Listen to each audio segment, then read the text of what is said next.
কি নাম তোর?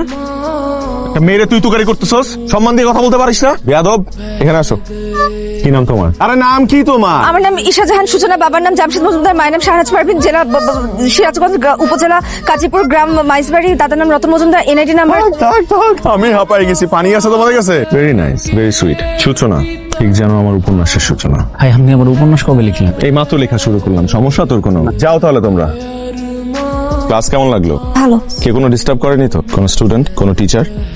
ইউনিভার্সিটিতে পড়াশোনা করতে হবে মন দিয়ে, কোনো ধরনের ফাঁকিবাজি করা যাবে না, ওকে? আর কোনো কিছু যদি লাগে তাহলে ভাইয়াকে বল, ভাই কিন্তু ডিপার্টমেন্টের টপার। তোমার ফোনটা দাও। ফোন দিয়ে কি হবে? তোমার যদি কোনো প্রয়োজন হয় আমাকে, তাহলে সব জায়গায় তোমাকে খুঁজে পাবে না, আমি তো সব জায়গায় অ্যাভেলেবেল না। তো তোমার ফোনে আমার নাম্বারটা আমি সেভ করে দিচ্ছি, যাতে করে তুমি আমাকে কল দিলেই পেয়ে যেতে পারো।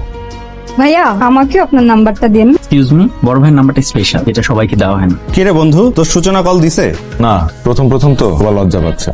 এমএ তুমি এত কিউট কেন? এই তোমার ফোনটা দাও তো, আমার ফোন নাম্বারটা দিয়ে দিচ্ছি, রাতে কথা। আমি ফোন ইউজ করি না। তোমাকে ভালো লাগছে? আমার দেরি হয়ে যাচ্ছে। ভাই বুঝলাম না, কেন মারতেছেন ভাই? মাস্টার কেন বুঝোস না?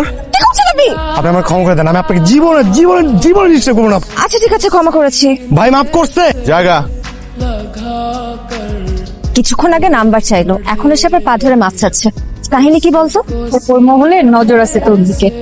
হ্যালো, কি ব্যাপার? ফোন দিয়ে কথা বলছেন না কেন? কথা বলে তো আপনি মারধর শুরু করেন। কে আপনি? আমি সূচনা। আচ্ছা, সূর্য আজকে কোন দিক থেকে উঠলো? রাতে তো সূর্য ওঠে না, রাতে চাঁদ ওঠে। তা ঠিক। আজকে ওই ছেলেটাকে মারলেন কেন? ওকে মারছি কারণ ও বেয়াদবি করছে। বেয়াদবি তো করেছে আমার সাথে, তাতে আপনার সমস্যা কি? আমার সমস্যা কি সেটা আমি আপনাকে এখন বলবো না, সেটা আমি আপনাকে কাল বলবো কফি খেতে খেতে। কালকে ওই ছেলেটাকে মারলেন কেন? মারবো না? সূর্য, একটা ছেলে তোমাকে টিজ করবে, তবে আমার ক্যাম্পাসে, আর ও পার পেয়ে যাবে, এত সহজ? তা ফ্যামিলিতে কে কে আছে? আমার মা মারা গেছে ছোটবেলায়, বাবা আছে আর বড় ভাই। তুমি ভবিষ্যতে কি করবা? আমার ফিউচার প্ল্যান এখনো করিনি।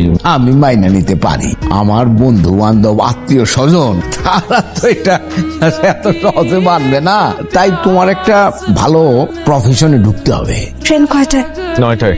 এত দূরে যাচ্ছ, আমাকে ভুলে যাবে না তো? যত দূরেই যাই তোমাকে ভোলা অসম্ভব। আত্মসম্মানে লাগে এমন কোনো কাজ আমাকে দিয়ে কখনোই হবে না। ওই ফ্যামিলিতে আমার মেয়ের বিয়ে দেবো, এটা তুমি ভাবলে কি করে? আমিও তোমাকে একটা কথা জানিয়ে রাখি বাবা, রোহান ছাড়া অন্য আর কোনো ছেলেকে আমি বিয়ে করব না, আর এটাই আমার শেষ কথা। আবেগ দিয়ে জীবন চলে না, বিবেক দিয়ে জীবন চালাতে হয়, কথাটা মনে রেখো।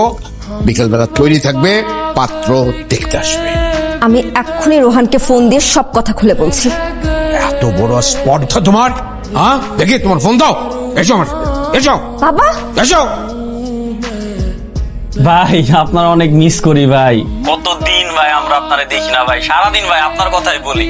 আপনি আসেন না ভাই একদিন ক্যাম্পাসে ভাই? হ্যাঁ, ওই বিসিএস এর রেজাল্টটা দিলে আমি আসবো, বুঝছিস? আচ্ছা, তুই এখন কোথায় আছিস? ভাই ওই যে ক্যাম্পাসে আছি ভাই। আচ্ছা আচ্ছা, শোন, ওই 2 দিন যাবত আমি সূচনার ফোনটা বন্ধ পাচ্ছি, বুঝলাম না কি হইলো। তুই একটু খোঁজ নিয়ে দেখবি ও ঠিক আছে কিনা। ও আচ্ছা ঠিক আছে ভাই, ঠিক আছে, আমি খোঁজ নিয়ে আপনাকে জানাই দিছি ভাই, চিন্তা করেন না কোনো। আচ্ছা। হ্যালো ভাই, আপনি দ্রুত চলে আসেন ভাই খুলনাতে ভাই। কেন, কি হয়েছে? ভাই সূচনার বাবা তো সূচনার জোর করে বিয়ে দিতেছে ভাই, আমি আর আমার একটা বন্ধুর মাধ্যমে জানতে পারলাম ভাই।